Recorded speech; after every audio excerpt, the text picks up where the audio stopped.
Well, ladies and gentlemen, we're live with Jeremy Nel. I have a feeling I'm going to regret this. I don't know why. Jerm, you have such a great reputation on YouTube. I think you're the most successful YouTuber I know of all time. But I've been banned 3 times. I don't have a channel at the moment. Another one. Well, I've got a channel, but it has no videos. Okay. I have a feeling I'm about to not have a channel also, but no, see how this goes. No, hang on.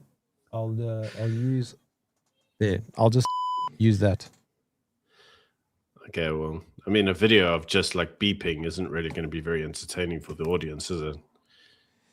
Could you like give yourself like a clown wig or something, and then like if anybody's like, "Oh yeah, Jeremy," I'll be like, "No, I didn't. It's a clown wig." That.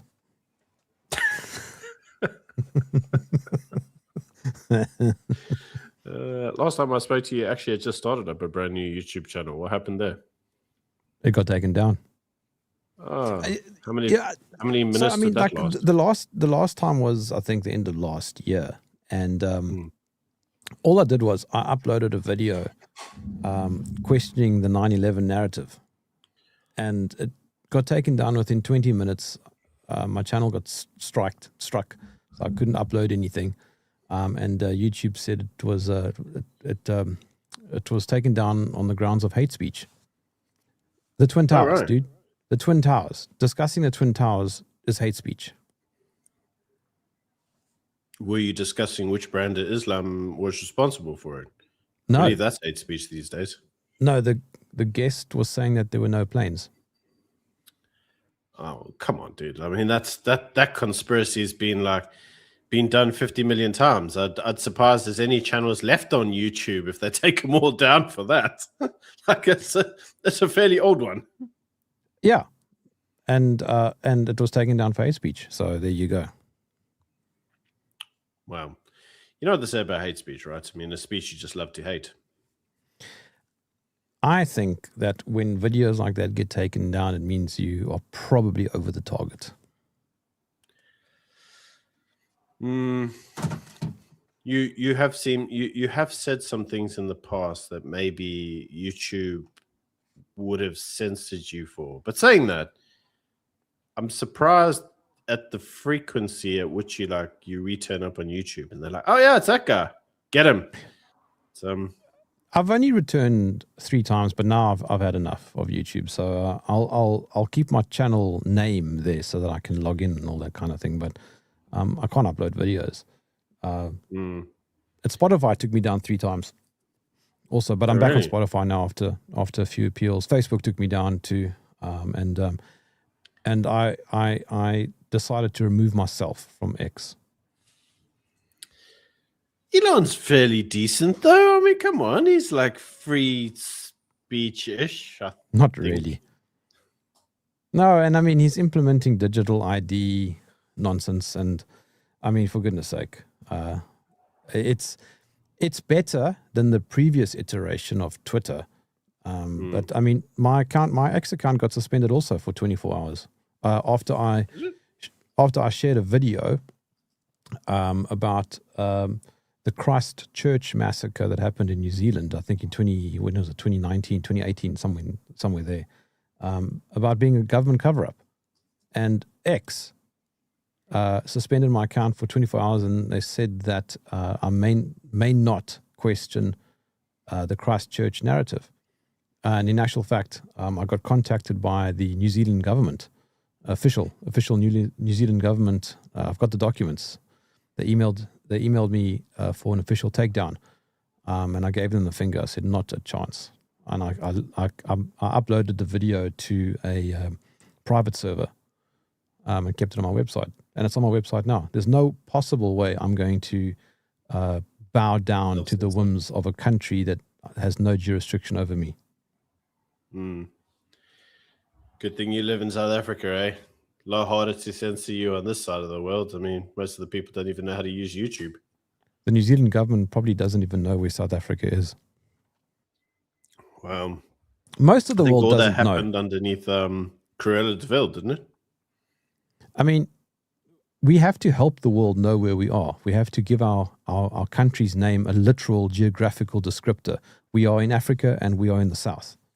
How many countries are named like that? Can you think of? No, not that many. tell you, but what I'm that saying, tell you exactly where they are. But what I'm saying is that happened underneath Cruella de Vil, didn't it? The previous Odin. Yeah, her. That's the one. Yeah. Yeah. Wow, what can I say? So today I thought we'd actually talk about your favorite topic. Jerm, why are you a huge, big anti-Semite? Sorry, I pressed the wrong button there. Hey, listen. Listen to how cool that sounds. That was completely accidental. I heard from your friends that you're just like a huge anti-Semite. You blame Israel for everything. You think they like conquered the world and kill everybody and I don't know, some stuff. No, I'm not anti-Semitic at all. I've got nothing against the Arabs. Right. This isn't going well for you, Jerm. And you wonder why you get like canned from YouTube, dude. Like, yeah, people need to be able to laugh, you know. This is the problem. This is the problem that humor has gone down the tubes in the last 10, 15 years. Woke culture, cancel culture has utterly destroyed a sense of humor. People don't understand irony and ridicule and all those devices that are used for the sake of a laugh. But no, I mean, to answer your question, no, I don't hate Jews. It's just because I've had a few guests on who are very critical of Israel, and particularly Israel. You see, now I've got to be careful here because I don't know what's going to get your channel flagged. So I'll try and use very generic terms. Can you not talk in like obscurities? Come on, man, be a politician for once. Like, think you're a Ramaphosa and somebody's asking you about like what's in your couch. I'll just drop in a couch. I'll just drop in every 2 minutes that the ANC is bad, and hopefully that'll keep the video going. That's quite popular these days, is to trash the ANC in the South African circles. That is, of course, because there's nothing else. There's nothing else going on other than trashing the ANC. That's the only thing. It doesn't matter that John Steenhuisen, who has no idea what's going on in agriculture, is pushing out mass vaccination campaigns on animals for absolutely no reason other than horribly inaccurate PCR tests. Now we need to inject all these cattle, and this is the same meat that people eat. It's ridiculous. But that doesn't matter because he's DA, so we can't say anything bad about him.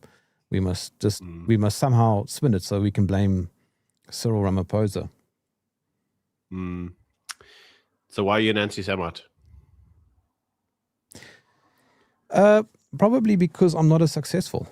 I don't have in-group preference, so I need to up my game, Byron. I need to up my game. I need to find a way to control the movie industry, and the banking sector and the pharmaceutical industry. No, but I mean, look, jokes aside, I think it's fantastic that you can have a group of people who can have such influence over big industries. I mean, that is testament to how to look after your own. I mean, that's something that Afrikaners got right for some time and now have suddenly got horribly wrong.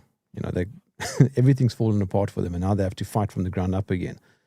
In-group preference is a very good thing. It's something that we should all learn from. So do you believe that the Jews have conquered the world and like own Trump and Biden and everyone else? No. And it's not about Jews, because that would imply that there's some sort of, some sort of genetic superiority or inferiority going on. It's like asking, are whites superior to blacks or whatever? I mean, no, it's not like that. It's not genetic.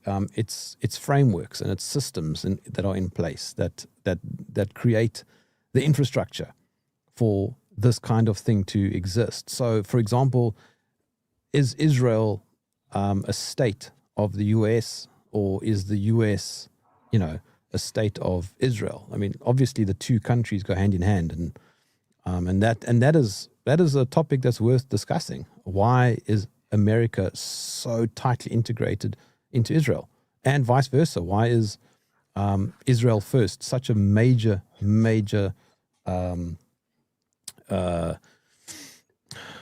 is it a sort of value? It's not really maybe it's like a principle of the American political system. It's fascinating. And how did that happen, and why did it happen? Because America wasn't founded by Jews. So how did that happen? How did the Jewish or pro-Israel organizations become so powerful? The lobbies. Doesn't mean I hate them. I have no interest in them. I've got no dog in that fight. And I similarly would say the same thing if there were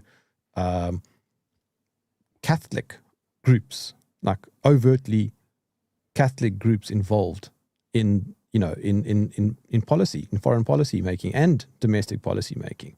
But the idea that, like, it's the trope. The trope is that the Jews run the world, and everything is wrong with the world because of the Jews. That's, I think, complete nonsense. It's not like that, because what that does also is that it creates a victimhood mentality. It's like, oh, well, the Jews are so superior that they have the power to control everything, and I think that's nonsense. I don't think that is the case at all. I think we have frameworks in place. And by the way, if we're talking about people who create the most harm to the world, I can certainly argue the case that the Vatican has far more impact. I mean, Operation Gladio is the largest covert operation in history, and it's still alive, and most people have never heard of it. And it's funded by the Vatican and the CIA and the Italian mafia, all of whom are not Jews. Let's start that first one about whether the two are actually a proxy of each other. What do you think? I'll tell you some insider stuff from the perspective of Israel. Israel doesn't like the involvement of the US. It's a true story. If you look at Israel, there's over 1 million Haredi. I know you won't know this because it's not your topic, but I know you talk about these things a lot. So I'm educating you while you're educating me. How's that? We'll do knowledge exchange here. That'll be great. Israel's got 1.1 million Haredi. I don't know if you know this, but the Haredi come from, do you know which country? You're going to tell me? Yeah, they come from Russia. So they were former people in the Russian Union. So what happened many moons ago is that the Russians, prior to the early 20th century, went to a lot of the Jewish communities and demanded, it was a law in Russia. Every kid in a Russian family had to go to the army. But the Jewish families were required to go to the army for a lot longer than a normal family. So I think a normal family, you could commit your kid to like 3 years, and the Jewish family, they had to go there for like 15 years. Now, the idea behind that was that the longer you kept them in the army, the less time when they came back, they'd be willing to follow their culture. They'd kind of like assimilate with the Russian culture, and they'd become effectively Russian. It was a way to destroy their community. But what ended up happening is didn't destroy them at all. In fact, quite the reverse happened. They became more religious. In fact, they became ultra religious. And they're the guys that you'll know. They're the guys with the hats and the coats and the big funny tassels on the side. Everybody knows the trope of the Haredi. Okay? The Haredi are the fastest growing group of Jews in Israel. Like I said, there's over 1.1 million of them now in Israel. Now, the reason that there are so many of them is because they take that first commandment. The first commandment in the Bible that God gives to man, he says, go forth and multiply. It's the first commandment ever. they take that to be literal. So like no contraceptive. Many of the wives, literally from the point they get married to the point where they go into puberty, then it's like, that's it, dude. Like they pregnant pretty much for that entire time. So it's not uncommon for many of them to have between 100 and 200 kids from like one family. Like it's a lot because like obviously your eldest will eventually get married and then they'll have kids and then they'll have kids. And so it's, if you look at some of them in one of 44 talks about the New York tunnel Jews. Yes, these are the very similar ones I'm talking about. Those individuals, it's not uncommon for them to say they've got families of up to like 100 or 200. Now, in Israel, there's a trope. It's kind of a political trope. It's not an official statement, but everybody kind of says it. They say the IDF is the great equalizer. And what they mean by that is it doesn't matter what religion you come from. It doesn't matter what family you come from. It doesn't matter if you came from Ashkenazi in the Europe or if you came from Sephardic in the West, in the East, from like Iraq or whatever. Maybe you're even Ethiopian Jews. It doesn't matter who you are. The IDF is the great equalizer. You put everybody there and they all have to work together. It doesn't matter. You're all the same. Doesn't matter how religious you are or non-religious you are. Doesn't matter if you're Haredi or Orthodox or ultra-Orthodox or Reform. No one cares. When you get to the army, everybody has to work together. The Haredi don't like that because they say when they were in Russia many moons ago, remember what the Russians tried to do? They made them go to the army for like 15 years to stamp out their religious beliefs. And so they are incredibly anti-IDF. They don't want to go to the army. And conversely, they don't like the US because they say, are you waiting for it? They say that a lot of the wars Israel gets dragged into, did you hear those words? Gets dragged into, are American wars that Israel is pushed into fighting with their sons and daughters. They don't like it. So they actually don't like Trump. They actually don't like any alliance with America. Now you got to remember that in a country of like 7 or 8 million people, 1 million people, it's a lot of people. Like it's an eighth of your population. So actually they don't like America that much. So this idea that they like amalgamate, that they all in each other's pocket. Nah, not really. Well, I mean, it's quite plausible that that America requires Israel anyway. I mean, that's exactly one of the arguments. America does require Israel because it needs a proxy in the Middle East, and Israel is that. But I mean, America is part of the Western Empire, and it's crumbling. The Western Empire is crumbling, and America is basically a cat that's in the corner now that's just swinging its claws because it can't stop. It can't stop the collapse. It's like the fall of the Roman Empire. That's it. It's the empire is ending, and multipolarity is coming. There's no stopping it. And whether or not Trump tries to take control, or not even Trump, he's just middle management, but whether or not the U.S. intelligence tries to take Venezuela strategically and tries to take Greenland strategically, I mean, it's all part of trying to save the empire. And it's not going to work. China is just far too strong now, and so is Russia. I mean, the idea that sanctions against Russia have succeeded is hilarious. Russia is stronger than ever. So, I mean, it's interesting that you reference Russia because given what I've just said to you, who do you think the Hasidic are more likely to want Israel to side with, Russia or America? Yeah, you would think Russia. I think historically, your guess is right. but it's obviously not like that. In reality, the reality is quite different. Well, is it? You see, this is where I'm educating you now. Because if you look at the war, 1948, right? Israel declared independence. And almost immediately the Arab states declared war. Well, Israel didn't have, they'd just come out the Holocaust. They needed weapons. Who gave them the weapons?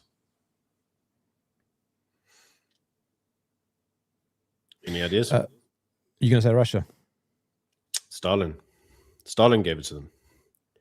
And that's because up until relatively recent, Israel was actually a communist country. They were actually heavily communist, and they had to go through a reform in order to become like Western aligned capitalist. And a lot of that was spearheaded by America, who helped fund them and to become a modern state. I like the way I like the way you say capitalist as if it's a good thing, or Western as if it's a good I'm thing. I'm not saying it's a good or bad, or I don't make value judgments. I'm talking purely factual. It's factual. Israel was a socialist state. And until relatively recent, the Americans funded them. The Americans had to pay to fund a large amount of Israel, and Israel said they had to modernize their economies to become a capitalist economy. So that's what they did. Yeah, because that suits American interests. Now, because America had paid so much to do this, a lot of the innovation that came out of Israel, the Americans basically repatented. So Israel is actually very, very innovative, incredibly innovative. But a lot of the technology that they create doesn't actually end up benefiting Israel because the Americans have the master patent.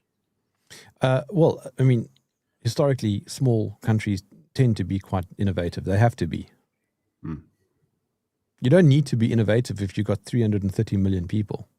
And I mean, America is not innovative at all. I mean, it doesn't even export anything. I mean, what does America actually manufacture? What, like, it manufactures war, a few cars, jet engines.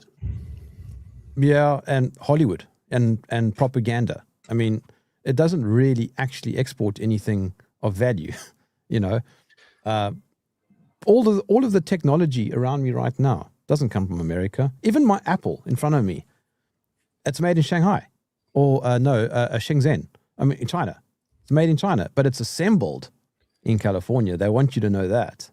Apple wants you to know where it was assembled. Designed. It's designed in California. So if you read the small print on the back of your iPhone, it says designed in California. I mean, it's not even. I mean, Tesla. This great American car. 50% of all Teslas are made in China. Something tells me you don't like America. I don't know what it is. I'm just getting this funny feeling. No, I don't have a dislike for America. But when we talk about America, I'm talking about the state, the government. I mean, why? It's stupid to say I dislike 330 million people. That doesn't make sense. That's like saying I dislike Jews. It doesn't make any sense. Well, we started off this conversation with you saying you dislike Jews. Yeah, come on, dude. There are individuals, for sure, that you can like and dislike. But generally speaking, I don't like the American state for a bunch of reasons. But I don't like the governments of most countries. So I'm fairly consistent on that. Don't forget ANC bad. Oh, yes, and the ANC is bad, by the way. Cyril Ramaphosa is a terrible person, and Futsak ANC hashtag. Cool. See, you're doing well. This Futsak ANC thing, you're doing great, dude. You're doing great. Maybe you can actually put it on one of your buttons, like you can pre-record, and then just every now and again you just like push the button. Yeah, I must program one into this thing, yeah. But at the moment, we'll just go. You are gay. Yeah, I mean that's uncalled for, and that's. I actually did an interview with that guy. You know I don't know if you ever watched TV host. Yeah, no, the pasta senpai. Oh, you know. So I actually did an interview with Pasta Senpai, and he talked about what happened after that interview. Oh, dude, it was horrendous. CIA, yeah, believe it or not, he even says it. The CIA actually went into Uganda and got him fired from every job. And why did they do that? Because he was actually a dual national. So he's American because his wife was American. He was a dual national. And they went in there. Why are you gay? Stripped him of his American citizenship. They got him fired from all of his jobs and had the government launch an entire warfare campaign, like a legal warfare campaign against him, to basically mean that he could never work again. Like, his story was horrendous, dude. Like, you should go watch that interview. I think you'd love it. I will watch it. But yeah, that's so. Why are you anti-Semitic? Why am I? That's impossible, dude. Wait, it's like saying black people can't be racist. Black people can't be racist. Everybody knows only a white person can be racist. And whites invented racism. Everybody knows that. I mean, everybody knows that prior to the Westerners coming into Africa, that they all sat here all day singing kumbayas and pretending everything was Bambi. I mean, we all know this to be true. I mean, and if you question that, you are racist. You are racist. But listen, so the premise of, I mean, this conversation and your thumbnail and all that kind of thing, right? So it's like a black person interviewing a white person and going, okay, so you've had a lot of criticism against black people. Why are you racist? And I think that there's a trap here, and we mustn't fall into this trap. I'm absolutely within my rights to criticize any government of any country, and I will. And that doesn't mean that I hate the people in it. It means that I'm criticizing the government of those countries. If I criticize the ANC and I'm white, does it mean I hate black people? No, of course not. Yes. Racist. Yes, it means that. You're right. And quite honestly, labels are just, these sorts of labels are just used to shut down discourse. Nobody wants to be called anti-Semitic because of everything that can go wrong, right? You can lose your job and your career, and there's a problem there because that just shows the power of establishment enforcement of narratives. You should be, and so what? Let's just pretend for a second, Byron. Let's just pretend that I hate all, I don't know, Jamaicans, right? Everybody So caption that, retweet that. Like Jerm hates imagine all Jamaicans. Like imagine that. Imagine you say that, right? But at the end of the day, so what? So what? You know? I don't know. Yeah. So what? I By the way, I don't hate all Jamaicans. They make pretty cool music. Oh yeah, of course you do. I've got that on record, dude. I'm cutting that out, and I'm like making a YouTube short. You are. Yeah, so that's a YouTube short all day long. I hate all Jamaicans. Yep, there you go, sorted. No disclaimers there, but there is an issue there. I mean, in South Africa, as you know, Gwede Matashe said that if you question BEE, that means you're white supremacist. So a good response to that actually is, okay, fine, I am that. Now what? Well, we don't negotiate with terrorists, Right. don't you know? And so Right. that actually automatically excludes you from the conversation because you're not involved with the current thing. I mean, come on, dude. Everyone knows this. Yeah. Yeah, it's unfortunate that society has. I mean, this is what happened to Ronaldo, right? So it's as someone said in your comment section there, clip farming, and that's exactly what it is. So like he makes a 6-minute video, and somebody takes 10 seconds from it, and they destroy the guy's career. And that is the importance of anti-fragility, of being state-proof, you know, so that you can't be cancelled. I mean, they tried to take down Dave Scott, and thankfully he can't really be cancelled unless YouTube decides to suspend his account. But they're never going to suspend cat videos, so he's fine. Well, yeah. I mean, you say that, but then, you know what I tend to find these days is let's use the example. I don't know if you know this. Like, do you know that lady in the UK, very famous one on OnlyFans, and she's her claim to fame is that she slept with 1,000 guys. Oh yeah, Yeah. I heard about that. Okay, and she was on OnlyFans, and even OnlyFans had to kick her off OnlyFans. They were like, you know, like, we like smut and all, but like, this is just a bit like. But it even doesn't matter. OnlyFans was like. But it doesn't matter. She made millions. She did make millions, but the establishment and the media said that if all her actions were empowering, and they showed that, you know, woman's stigma and I don't know, some bullcrap. But she lost her account, and amazingly, I don't know if you know this, but the recent story is she found Jeebus, and she found Jeebus and repented, and she's now a reformed Jeebunarian. I have to be careful what I say, but you got to okay. So all that empowerment bull rubbish was for what? I mean, did you actually believe it, or was it just about the money? And the answer is about the money, isn't it? It's probably about the money. Well, I mean, it's the same bull rubbish here. I mean, at the end of the day, a lot of these people, same as Greta Matasha. Greta Matasha will say, questioning BE is white supremacy. Why? How did he make his money? Oh yeah, BE beneficiary. Follow the freaking money, man. Like chickens are never going to vote for KFC. We all know this to be true.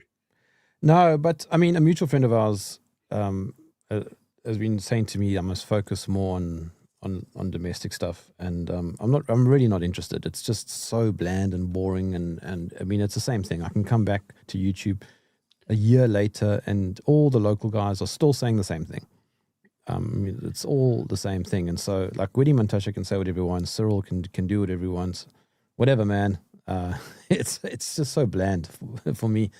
I'm more interested in sort of more macro stuff. But I mean, I get it. There is a place. You doing both? Time and interest. I mean, if you're not interested in what Cyril's up to, just in the same way, I'm not interested in what some girl in the UK is up to on OnlyFans. You know, you're missing out. I mean, speaking of which, I had a good time. I had a very interesting interview. I had a top tier, a tier one former porn star on my podcast, and I forget her name now. And when I had to research her, I deliberately used her real name and not her stage name, because I just, out of respect for her, I didn't want to see what was coming up in the results. But it was such an interesting conversation, because she was telling me how dark the industry is, and drugs and pimps and how rough it is. And she actually became a Christian, and like legit, because she married a church pastor. And now, yeah. And she was on Dr. Phil, for what it's worth, and a few other these these kinds of shows in the States. And she and her husband, they do some sort of charity now where they help girls get out of the industry. It's actually very, very nice story. I'm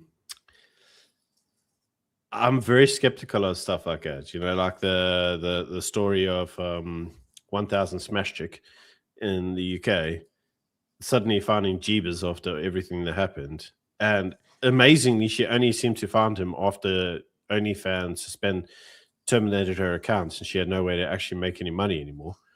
No, suddenly but you're right.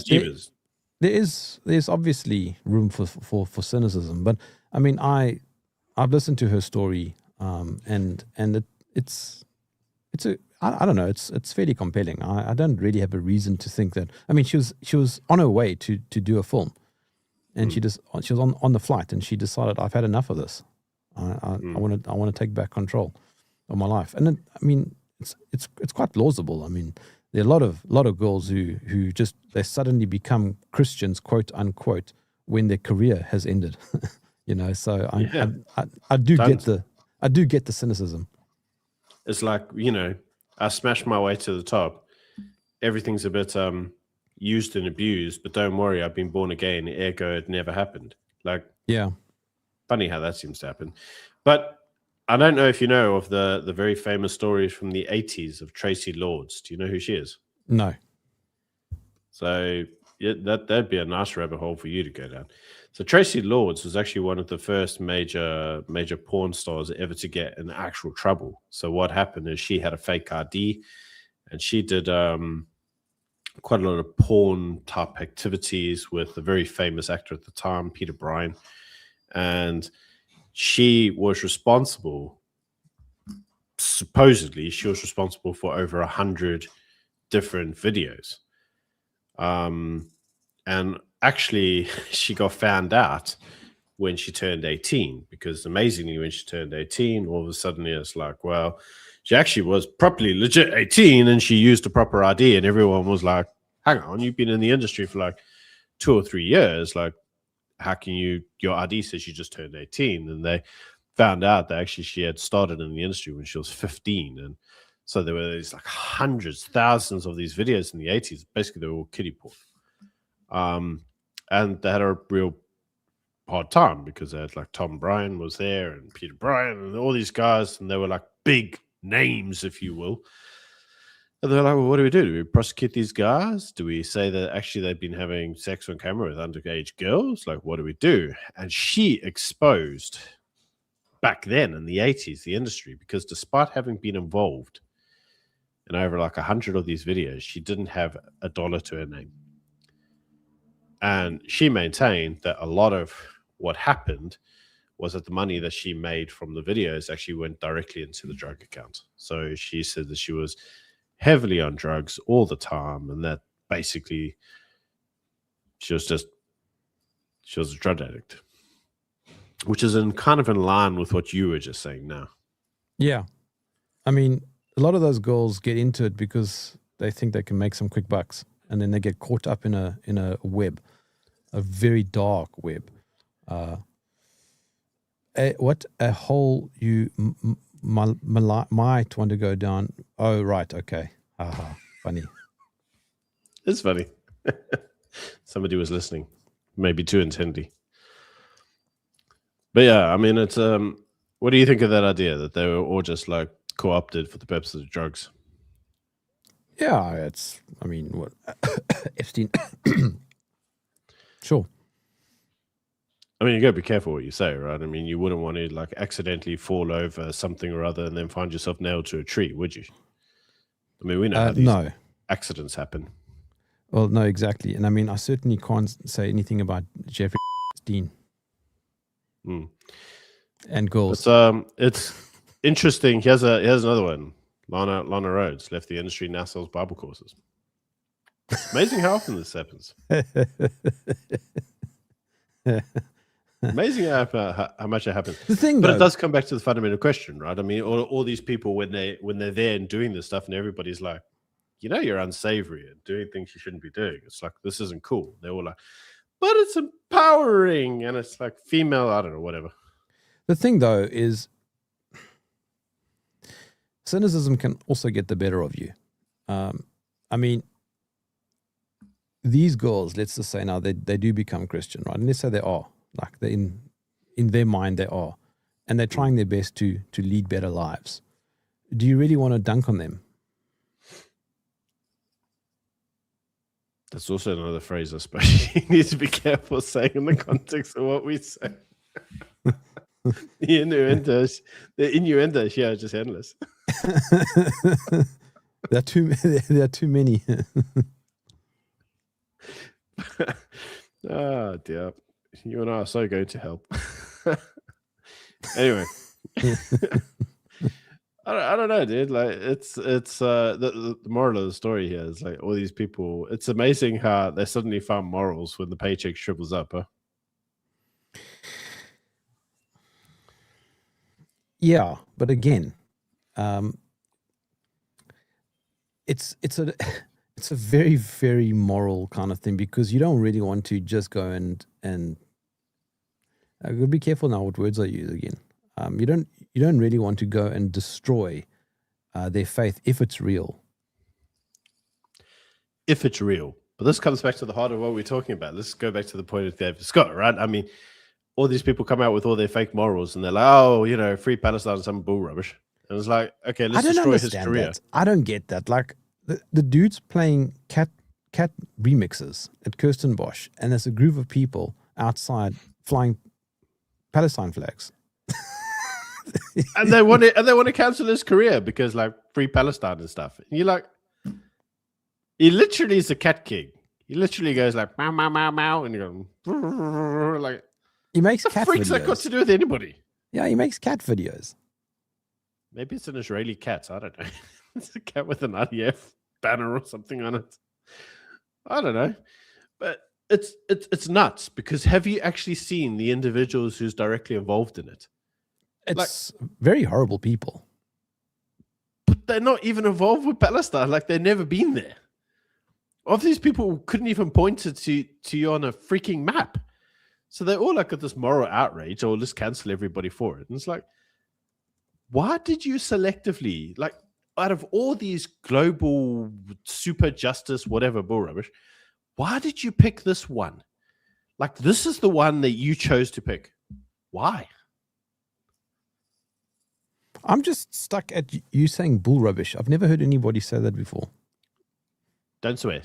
Like, the demonetization will come fast and quick. So, oh, okay. So you can't swear on YouTube.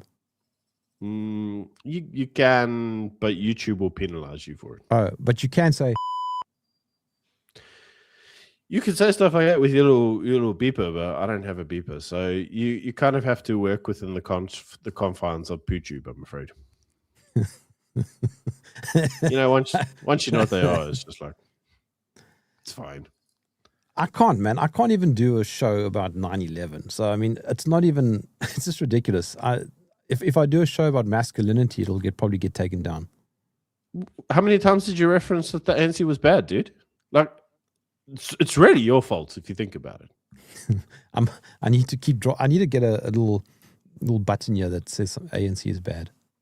Yeah, Cyril is a bad guy. ANC bad. DA good, and then you'll be fine. See, then you can talk about whatever you want. Classic redirection. DA good. Okay, I'll take your word on that. I mean, I wouldn't vote for them, but that's just personal preference. Oh, and wait, what are some of the other pop tropes? Andre de Ruyter was set up by the ANC. Let's think. What else? I can't think. I haven't focused on domestic stuff in a while. Oh, right. Climate change is because of ANC. Or global warming is because of ANC. Global cooling is because of ANC. Everything's because of the ANC.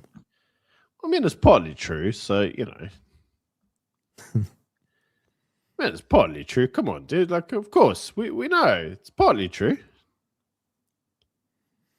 Someone in your comments said that Lana Rhodes is hedging her bets. Scott Adams, I can't tell if he hedged his bets or if it was just trolling when he died. But I thought that was an epic troll if it was trolling. Well, what did he do? He became a Christian in his final message. Oh, did he? Yeah. And all right. Yeah, just you can read it. Classic it's online. deathbed conversion, like almost a trope of it. Yeah, but he said he was going to do that. He says when he knows that the last few hours are on their way, then he'll hedge his bets. It's amazing how often that seems to happen. Talking of which, you're a Christian, aren't you? Yes. Are you like a Bible thumping Christian? Like, I read my Bible, I go to church on Sundays, or are you like a Dawkins-esque cultural Christian? In other words, I like having Christmas and Easter holidays and presents, but the rest of the stuff I'm not really into. That's a good question. I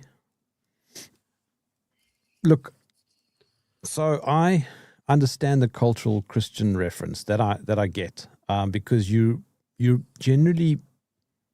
born into what your parents are for the most part. So if you're born in Iran, you're most likely going to become a Muslim or growing up, right?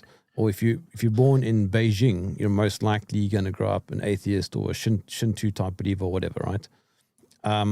Or a Buddhist. But Confucius, actually. It depends where you are. This guy says he knows stuff about China. I smell a fake. Confucianism isn't a belief system in China. It's not even recognized by the state. It's just a philosophy. Well, so it's not a religion. Don't agree. There are only 5 state-sanctioned religions in China, by the way. No. Did you know that Judaism's not one of them? They think it's a fake religion. I do know that. Yeah, I do know that. Anyway, so you were saying, so What type of Christian are you? Cultural one? Go No, to church on Sundays? so I was yeah. Well, okay. So I grew up a Christian simply because that's the environment I grew up in. Went to church and all that kind of stuff. I suppose I became an atheist in my sort of student years or whatever. You start branching out, and I think as I've got older, I've kind of gone back to my Christian roots, and I look at Christianity as a fairly sort of historicity kind of thing. In other words, I like to look at what actually happened, and those are my people, so to speak, right? And so I see myself as not only culturally but also perhaps ascended from those people to some degree. I see myself as religiously Christian, but I'm not Bible thumping. And I how do I explain this? I see it as a historical part of my life, if that makes sense. So I can't ever become a Muslim or a Jew or anything, because I think internally I'll always see myself as a Christian. It's like part of my wiring, if that makes sense. It's very difficult to explain, and it's not easy to try and present what I'm trying to say. But I don't see it simply as, for me, I don't just simply see it as a religion that I choose to believe in. I see it as part of who I am. Okay. Simple question. Remember? Yeah. Yes or no? Well, yeah. Well, yes. The question. The question. Yes or no? Did Jesus die for your sins? Yes. Okay. Yes. Was he the incarnate who Son else's of sins God? would he have? Who else's sins would he have died for? Was Let's he just the assume. incarnate Son of God? So now you're entering an interesting topic. So, I mean, this is an ongoing kind of theological debate. Was he separate or was he part of God? That whole discussion is very complex, and I'm not a theologian, and I can't possibly answer that question. But I certainly do not think that they are the same, because it makes no sense. May? Yes or no? Was he divine? Yes, no, what? Was he divine? Yeah, he would have had to have been, yeah. In order to have said the things that he did, yeah. And to have done the things that he did. Okay. But this is based on the assumption that that's all true. Which you're assuming, right? And so I'm making that assumption correct. I'm making that assumption. But remember now, and this is where people get hung up. I understand that a belief is also based on faith, not on like scientific experimentation and on empirical evidence. There is some degree of empirical evidence, archaeological stuff, but most of what I talk about is based on faith, because I believe that beliefs are faith. They are grounded in faith.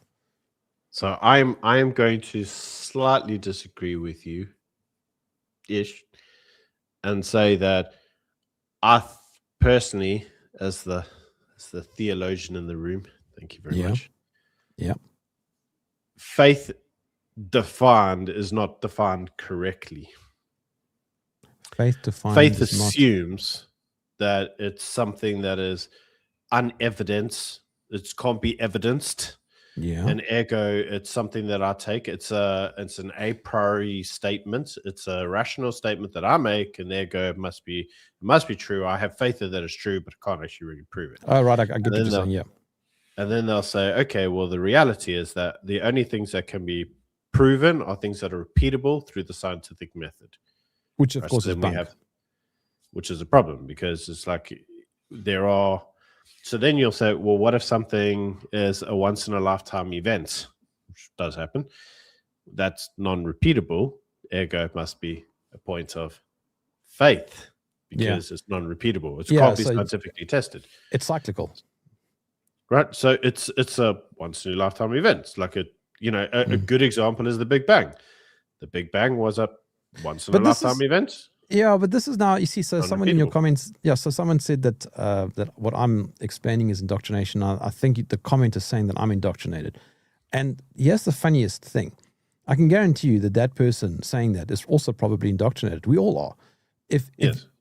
anybody who believes that viruses are real is indoctrinated, because there's absolutely no empirical evidence that viruses exist.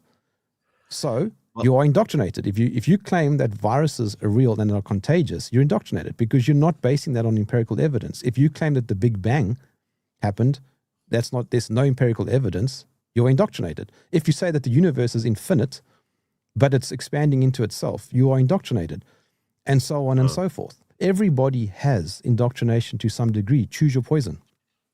Yeah. Okay. Look, and this is what obviously Immanuel Kant calls metaphysics. Everybody has a metaphysical position. You can't view anything from the basis of a pure blank slate. It's impossible. Everybody has basic presumptions. But the idea there that obviously something only if it's repeatable scientific evidence, right? It's repeatable.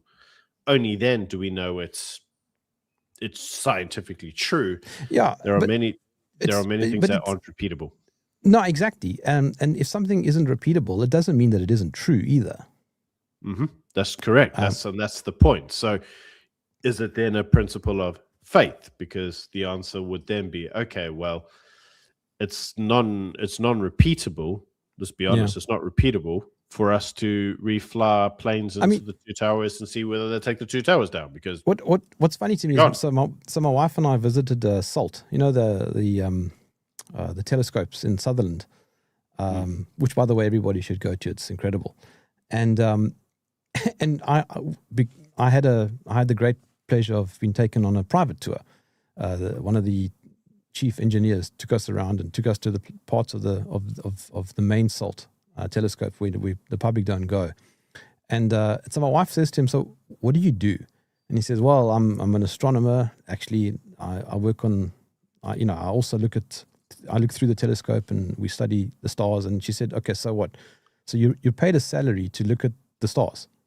And he said, "Yeah, that's pretty much it." She says, "Okay, so that's what you do. You go to sleep in the day and you wake up at night, and you get paid to look at the pretty flickering twinkles in the sky, and that's that." Yeah. And he got very offended, but she's correct, and that's it. Nobody knows what's going on up there. They just make all kinds of conjecture, and then they look at a Christian and go, "Oh, but you're indoctrinated." The whole thing is so skewed. People don't understand when they themselves are a product of indoctrination. And I keep using the virus one because that is the era that we just came out of, and people are so indoctrinated that they believe what they were told. I'm going to agree with you to a degree. The point that I was trying to make is like a principle of faith. You said, okay, I have something on faith. Faith doesn't necessarily mean the absence of evidence. Correct. Yes. I have faith. Okay. I have faith. And I know you and I would probably disagree with this, although I'm sure you could be like, okay, I understand why you have faith in this. I have faith that the two towers came down after being hit by two planes.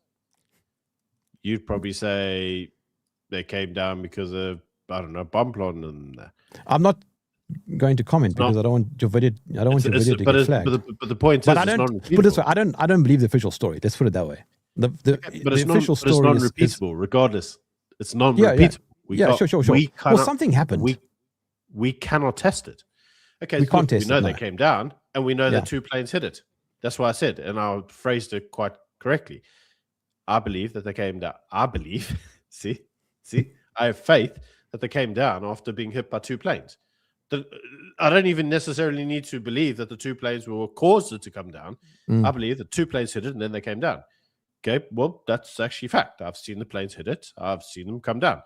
It's non-repeatable. Is there scientific evidence? Is there scientific evidence? Remember, scientific evidence would basically be suggesting that it would be repeatable. It's non-repeatable. The Twin Towers have gone down. You could never get those exact two Twin Towers back hit him back up and hit him again and go, oh, we'll just check, So that means you have faith that it occurred, right? So in the context of coming back to what we were talking about, the question that you would then have, and some of your own beliefs is, well, what does the evidence show us? Like, if you go and you say, what did other people do? What did other people say? Yeah. Who was there? Who saw it? That's the way you do it. And there's plenty of ways to do that in a evidential way. Yeah, but I think the idea of wanting evidence as the only vector towards truth is also, it's a misdirection, because that assumes a very, very 2D kind of binary way of looking at the world. It's highly materialistic, and it completely removes any aspect of a 3 or even 4 dimensional reality.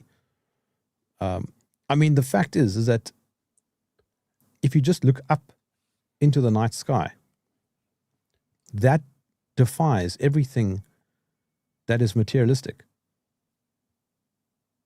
There's no possible way that you can look up at night and go, well, everything is just based on evidence. It goes way beyond that. I mean, scientists themselves say, and whether or not you believe it doesn't really matter, but they, within their own models, admit that everything that they understand breaks apart once they start going into sort of universal physics. There's no theory of everything, right? And that's obviously the holy grail on science. They want a theory of everything, but there isn't one. When you get to a certain level, it breaks down. Yeah, exactly. And so that's my point. And so we've got a very impoverished understanding of how our existence works. I'm going to agree. So what are you doing with your kids then? Are your kids going to Sunday school? Do you teach them?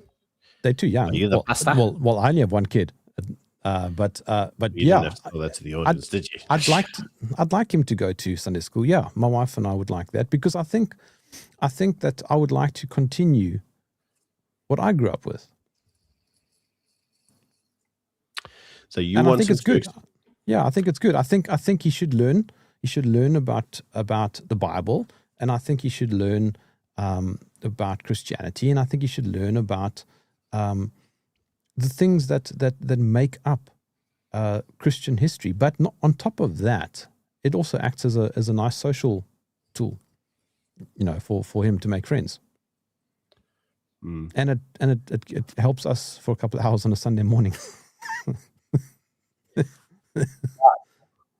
But if as part of sending your kid to Sunday school, you had to go to church yourself every Sunday, would you go? Yes, 100%. So then the question: what's with the Christian interrogation? It's a point of interest, ain't it? I'm just asking. Oh, okay. No other reason, dude. Not every question's an interrogation. Like, you can see Jerm's had some hard times, eh? That's why he's not into on YouTube. But look, I am a Christian apologist, and I think more people should become Christians. You can say the same thing about Jews, and I'm sure Muslim would say I want more people to be Muslims. And I'm not into inclusivity. I'm into exclusivity. So I'm quite okay with you wanting more people to be Jews and another guy wanting more people to be Muslim. Although there are more than enough Muslims, I think. But I'm I'm very happy to want more Christians. Fair enough. And I'm okay with that. It's okay to be a white Christian. Oh, that's it. That's my channel gone.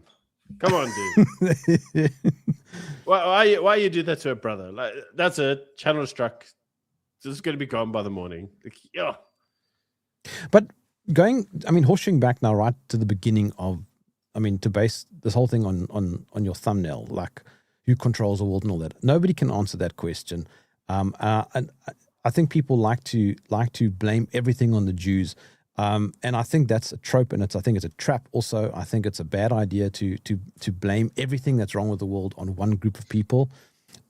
It falls into victimhood mentality, in my view. I think that there are very bad Jews. I think that there are very bad Christians also. I think there are very bad atheists. I think all people have the ability to be bad people. But there are, without a doubt, in my mind at least, there are frameworks, there are systems in place, whether by design or emergence. That is a whole different discussion. But there are frameworks in place that do set us up for a lot of failure, a lot of conflict, a lot of division, a lot of difficulty, etc., etc. There is obviously a multitude of very evil agendas that exist. And in my view, the Roman Empire didn't actually collapse. It just changed form. I think the Roman Empire is still very much in existence, Roman Empire 2.0. And I think that there are very powerful families that have continued their bloodlines from the days of the Roman Empire already, that still exist today via the sort of Venetian family bloodlines. They're known as the black nobility. One group out of perhaps 13 might be Jewish, but they are largely Catholic, or just atheist, nihilistic atheist, because I don't even think they are religious. They just by extension of the chronology of time, exist with great amounts of power. And I think that there are perhaps 3 cities in the world that house sort of global control to some degree. One of them would be Washington, the other would be London, and the other would be the Vatican itself. The Vatican has been involved in some of the worst atrocities. They fund the largest COVID operation in history, known as Gladio. It's still in existence. I think that they have a lot of offspring organizations, secret societies that are linked to them. But then there are also secret societies and groups and organizations that are not linked to them, that have sprouted from other parts of the world. But what I'm saying to you is that they aren't necessarily individuals. I think most of the time individuals are just placeholders, because the structures, the frameworks will still be in place. The United Nations is an obvious one. Everybody can see that. We know that it's real. And the UN is a framework. It has the buy-in of like almost 200 countries. So if the UN says you need to lock down, or we recommend locking down your citizens, which is precisely what happened in 2020 via their public health wing, the WHO, half of the world locked down its citizens, just like that, and that can happen again, and likely will happen again. You have the IPCC making recommendations. This is a framework. It's a structure. It doesn't matter who the head of the UN is. If he steps down, there'll be somebody else in its place. And these frameworks have got the funding and the backing of very powerful groups also, not just governments. Very powerful private organizations are part of it. You have what's known as a public-private partnership, where it's the government and private sector working together. So when people want to say it's only the Jews, I think it's a very myopic position to have. It's not a sophisticated argument. Yeah, but that's only because you've been paid $7,000 to make this video. So, we all know that to be true. So, I mean, that's the only reason you do it. Whoever's sending me that 7,000, please use my PayPal account, because I haven't received it yet.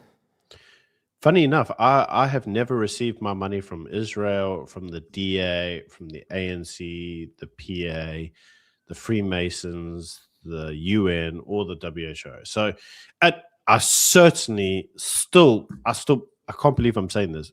Putin hasn't sent me my cash either. I mean, can you believe it? So I got a lot of creditors there, dude. Like, there's a lot of people that owe me some money. Did you check what Putin said recently? He said the Russians are going to send astronauts to the moon, and they're going to go straight to the spot where Apollo supposedly landed, so they can see if they really did land there. Which we all know they didn't. So Putin's going to win that one.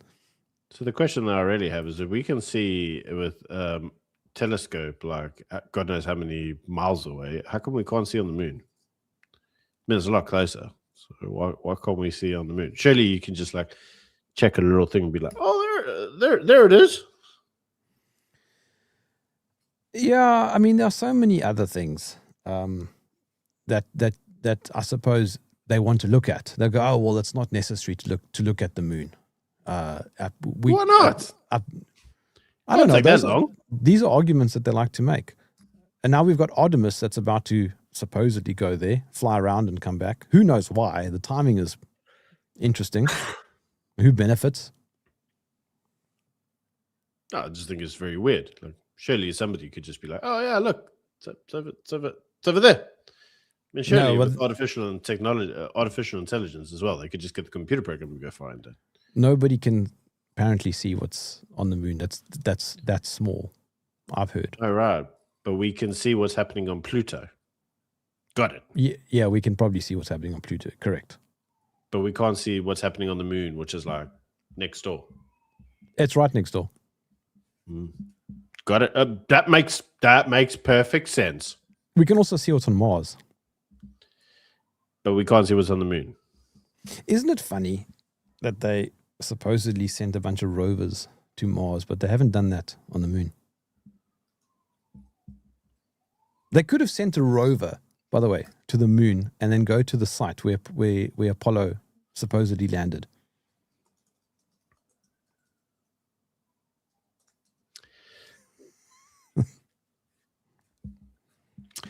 I also going to wonder, like, if they did put a flag up there, how come it's not been hit by a meteor yet? Because my understanding is that the moon gets hit by like a lot of asteroids and shit. I don't know. Nobody can see it with the telescope, apparently.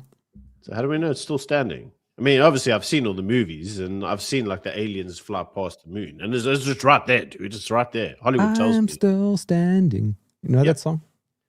Yeah. I mean, must be true. They wouldn't lie, would they? The government would never lie to you. No, never. Never. Anyway, we've been over an hour. I'm going to end the stream and I'm just going to say, like, dude, come on. We all know who really controls the world. Right? It's obvious. Right. It's white Afrikaners in South Africa who are agents of apartheid. Anyway, until next time, bye. ANC sucks.